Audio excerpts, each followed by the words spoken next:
Morning, everybody. Chris here. How are you doing? Welcome back to 30-Day Excel Analyst. So we're coming towards the end of the program, day 27. Only got 3 sessions left after this. So this week is called From an Analyst to Consultant. We're trying to equip you with a set of skills to allow you to run a whole project. We're looking at softer, tactical and strategic, what we call problem structuring skills. This week, these skills are non-technical, they're not in Excel, but they're essential for your Excel skills to have an impact. That's why any credible Excel analyst, in my opinion, needs to know them. That's what we're doing today. And today we're covering my absolute favorite, which is rich picturing. How does drawing help you create better spreadsheets? I'm going to explain that to you in the next 10 or 15 minutes and try to get you into rich picturing. But if you're watching live, good morning to the live squad. Leave me a comment in the chat. I'll deal with those at the end. And if you're watching on replay, thank you so much for being with us. Leave me a comment in the video comments below. I'll get back to you there. I want to help you get as much value as possible out of the program. 30-Day Excel Analyst. We're aiming to transform your analytical skill set in 30 days. So with that said, from analyst to consultant, this week, the idea being that a consultant has a bigger, in my view, just more important, more interesting job than an analyst, because you've got to go and scope out projects. You've got to interact with people. You've got to have a set of soft skills alongside your technical skills. And everybody I train, this is the mindset. This is where we try to get to on 30-Day Excel Analyst. But this is the idea. To move from analyst to consultant, we have to assume a mindset that's more strategic and business focused. I'd also say more people focused. It's a richer mindset. It understands there's subjectivity, difference of opinion, politics, culture, all kinds of things. So it's a richer mindset, and it's different to the technical and more spreadsheet software focused mindset of the analyst. Problem structuring tools. Problem structuring tools is the academic name for the bundle of tools that we're learning that are visual, diagrammatical tools that allow us to express and understand complexity in organizational life and situate our spreadsheet projects within that for maximum impact. And we talk about tactical problem structuring tools that we covered yesterday. We've got dependency diagram. We've got input process output table we covered in modeling week, and we've got a problem, and we've got a structural diagram that we went through in more detail yesterday. Today we're talking about something even more interesting, in my opinion, moving even further away from that technical focus, which is strategic problem structuring. So strategic problem structuring.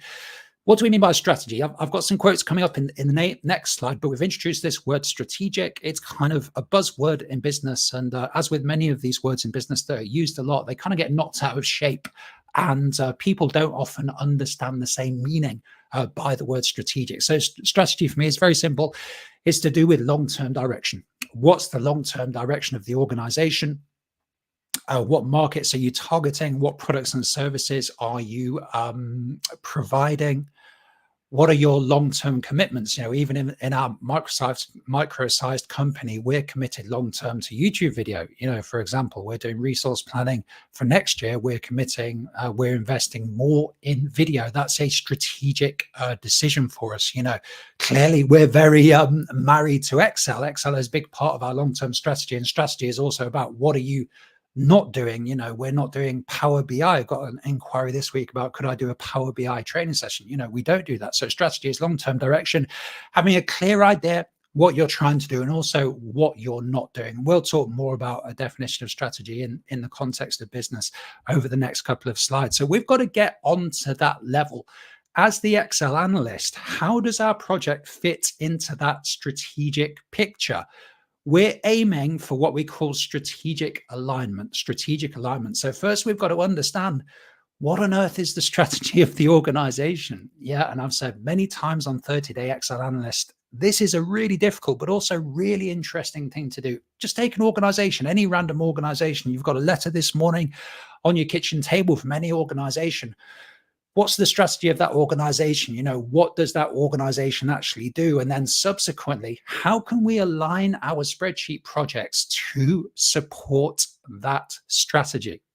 Do you see what I mean? This really is the key to having impact as an Excel analyst, making sure your projects make sense in a broader context, in the strategic context. Now, we're going to look at 3 tools today and tomorrow to help you do this. My absolute favorite is rich picturing, which is to do with drawing. I saw in the chat, Dave's already said the only thing I can draw is curtains. Don't worry.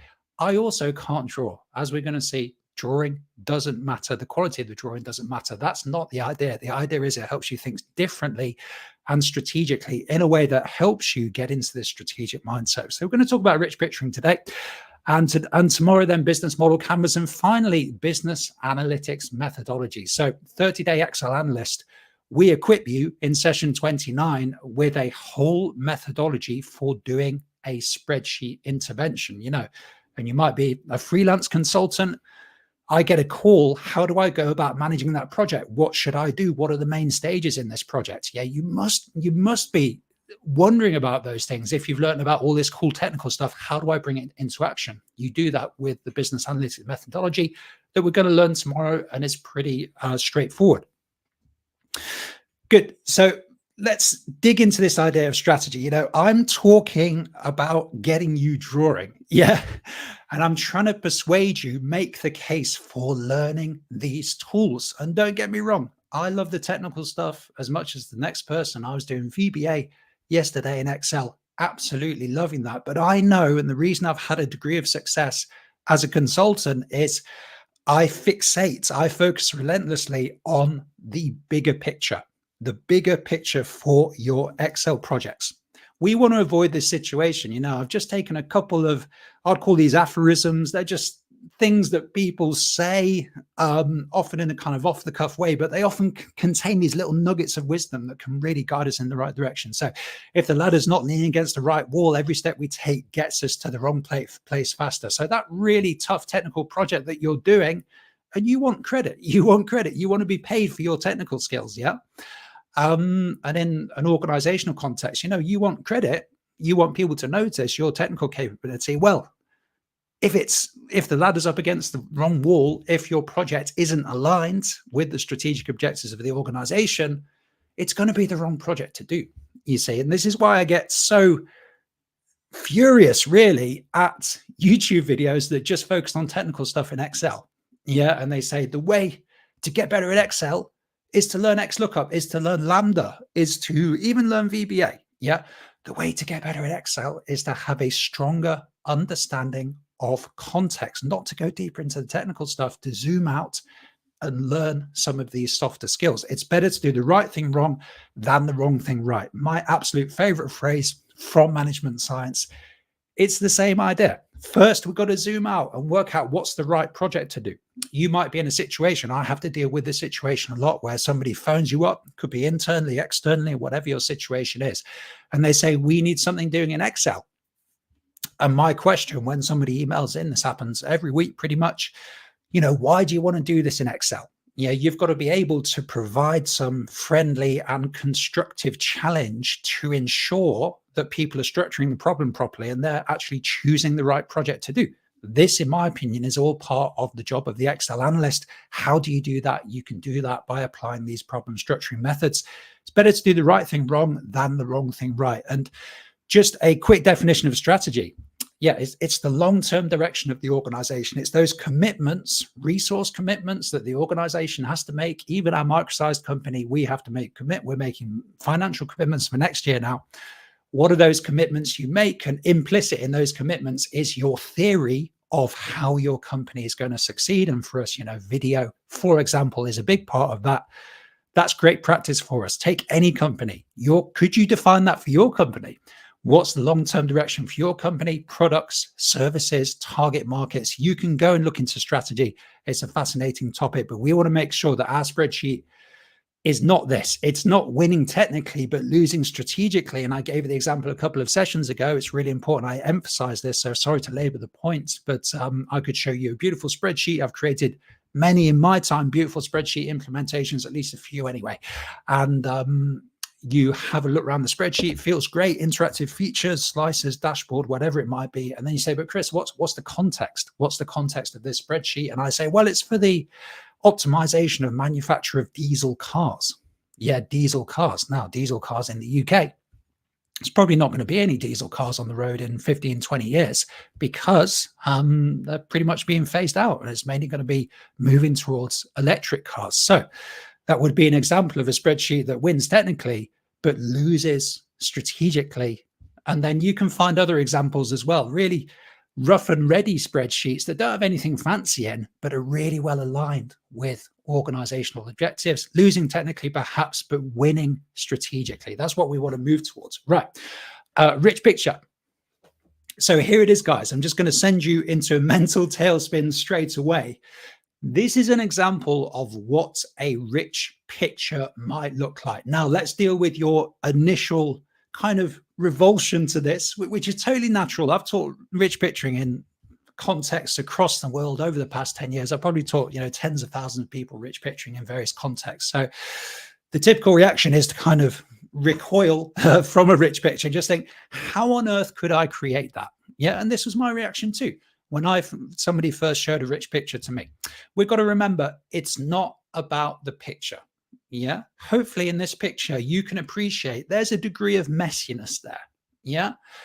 It doesn't matter. It doesn't matter that it feels messy. It should feel messy because guess what? The real world is really messy. There's a lot of complexity in the real world. As I said, issues, all organizations, there's things going wrong. People have different opinions about why things are going wrong. People are having disagreements, competitors coming into the market, demand going down, new legislation from the government.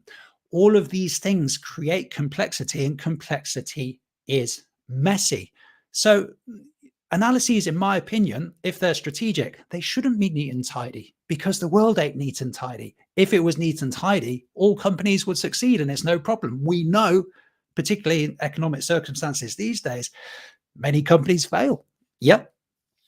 So it makes sense that it's messy. It shouldn't be something that's beautifully presented. And let me make this point now. I'm not saying you should present this to your customer, whether it's an internal customer, senior manager in your organization, whether it's an external customer, you're working as a freelancer, whether you're working for your church, whatever your context might be. I'm not saying you should show the rich picture to your customer because the value of the rich picture is not in the output. Yeah, I'm showing you this to give you a sense of what on earth I'm talking about. The value of the rich picture is in the process of creating the rich picture, the process of creating the rich picture, the different mindset that you have to adopt when you're creating a rich picture. And this is why drawing is so important, because drawing makes us think differently. Just go ahead. I'm never too far from my notebook. I always recommend making notes by hand. Go ahead, grab a piece of paper, just try drawing out the situation. I know that's a very challenging thing to do, but you're going to put pen to paper and it's going to be really hard. Yeah. Now, it's not hard because you can't draw. Like, I can't draw. I do this stuff. That's not the problem. The problem is the medium of drawing forces you to think in a different way. I can almost feel my brain switching into a different gear when I go about starting a rich picture. It's like putting your car into reverse, having not been driving in reverse previously. So this is the idea of a rich picture. And the golden rule, just to summarize this first section, is it's not about the picture. It's not about the quality of the picture. It's not about creating something that you're going to show to your client. It's about creating a change of mindset, getting you in the right mindset, a mindset that you can begin to process all of that complexity, understand things strategically, and then align your analytical project with that context. This is the idea. Okay. So with that said, let's get into a few kind of technical things, if you like, about rich picturing, if that isn't a contradiction in terms. So how do you get started? What can you start looking out for? And let me say at this point, we've got a full video tutorial. It's a 12-minute video tutorial, but it comes with 2 exercises that you can do to get started with rich picturing. And there's examples provided there. And this is one of the examples from that resource. The link is in the video description below. Let's point out something. So overall layout, the overall layout for a rich picture. So as I said, it's intimidating to have a plain piece of paper and just to have to draw things.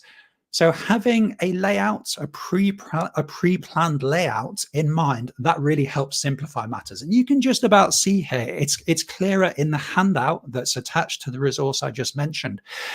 It's clearer what the layout is, but there's 4 sections. There's 4 sections to a rich picture. Up in the top left, we've got the organization section. Now you can just trace you can just trace with your eye. You can see from the center at the top here, all the way down, you can see there's a little boundary there. Now, I'd actually recommend representing this with a dotted line rather than a complete line, because this is a permeable boundary. But to the left of the boundary is the organization. So everything to do with the organization, the business, the church, whatever entity it is, we're going to try to represent in this area. And then the next boundary, the next area is industry. The industry, how would you define an industry? Well, it's a group of usually companies, businesses who are offering a similar product or service to a similar group of customers. So it's that broader view. And this rich picture relates to Hugo Boss fashion brand. So you can see we've got Burberry, Louis Vuitton here. We've got some other competitors in the niche featuring in the industry, for example. And then we have the broader environment. Now, the broader environment is those long-term environmental trends that are relevant to the business. I just gave the rather simplistic example of the diesel cars, but the diesel industry, if you want to describe it like that, is clearly going to become obsolete. And that's because of long-term legislation, climate change, those long-term trends that are working against diesel cars. So we talk about the organization, the industry, and the environment. The idea being that the organization sits within the industry. So we're trying to take a holistic mindset of situating something within a whole, and then the industry being situated within the broader environment. So this is the basic layout. This works for pretty much any situation. And let me say at this point, if you're in a non-competitive situation, working for your church, your charity, whatever it might be, the industry is a bit more difficult because you don't have clear competitors. So it's normal to feel that. You can find a way to work that out. I don't want to go too far into the technical stuff, but rich picturing can apply to not-for-profit organizations as much as it applies to profit organizations. So we've spoken about the overall layout and the boundaries. Over on the right here, we have what's called a list of issues. I love issues lists in all areas of life. Such a simple concept, so powerful. I play in a cover band. I play the drums in the cover band. We're going to have a meeting tonight, and occasionally I just put lists of issues together for the cover band, and it's just incredibly powerful. A list of issues is anything that's problematic in the situation. Anything that's problematic in the situation. I always do this for our customers as well. When you're talking about a spreadsheet project, you're going to hear what the problems are with the existing spreadsheet. People can't use it. The data's not clean. The automated processes don't work. There's no dashboard. We're looking to assume that critical mindset when we're talking about a spreadsheet as well. A list of issues is a great way to capture the insights that you find. So when you're putting the rich picture together, you're learning about the organization. There'll be loads of issues within the organization. Organizations are by design really problematic. So we're looking to write down what those issues are. The same with the industry. How is the company, the entity positioned in relation to its competitors? There's going to be issues there. The same with long-term trends. Does the company's offering align well with long-term trends? There's going to be issues there as well. So as you're putting together the rich picture, want to be putting together a list of issues as well. I find people love lists of issues, and they're so easy to put together. It's not a list of solutions. This is why I love rich picturing. It's not a solution. It's just an expression of things how they are, an expression of things how they are at the moment. That sounds very modest. Students always have problems understanding this because it's not a solution. All you're doing is expressing how the situation is, but you're expressing it in a particular medium with a particular mindset and looking to pick out particular things like lists of issues. Very powerful just to show that back to a customer. Now, let me quickly deal with this. Am I saying you have to do a rich picture for every spreadsheet you make? No, that's not what I'm saying at all. In my work, it works in a whole spectrum of ways. Some customers, I'll do a rich picture. Some customers pay for a rich picture. They've seen our rich picturing video on YouTube, got 40,000 views or something. They'll say, listen, I love rich picturing. I want to get you to do a rich picture. That's quite rare, really.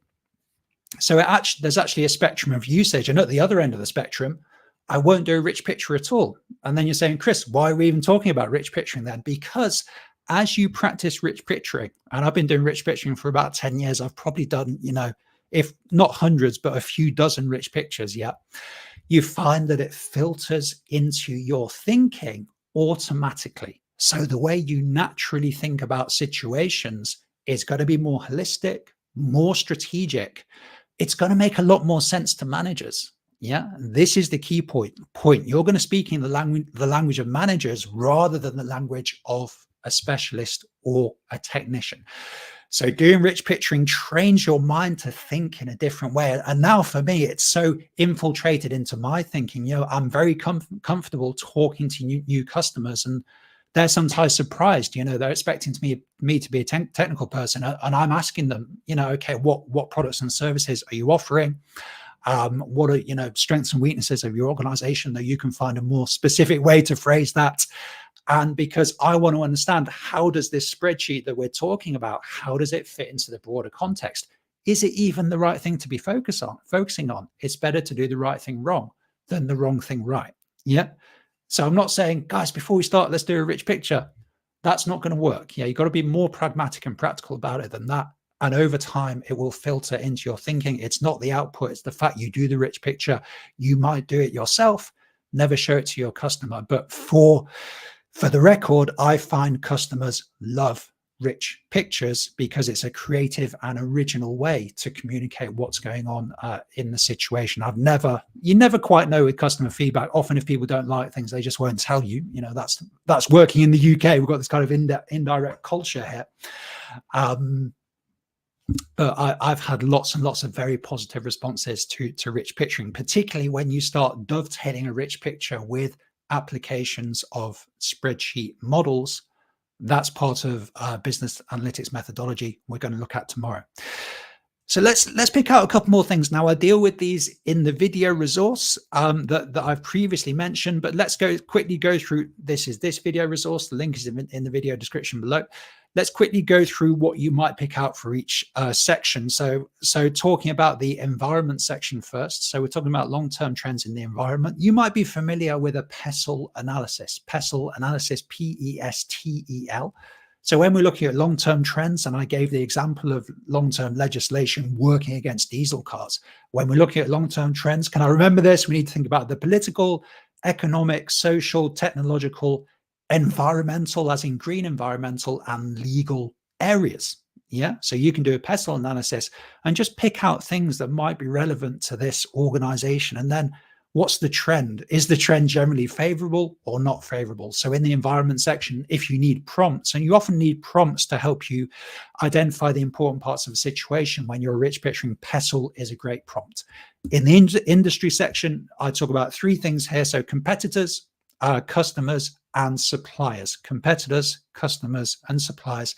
They should be represented in the rich picture. If you've done any kind of business strategy, you'll be familiar with the work of Michael Porter. Michael Porter, a US academic, very active in the 70s and 80s. And he's still around today. He's a very articulate guy. And the great thing these days is you can just look any of these guys up on YouTube.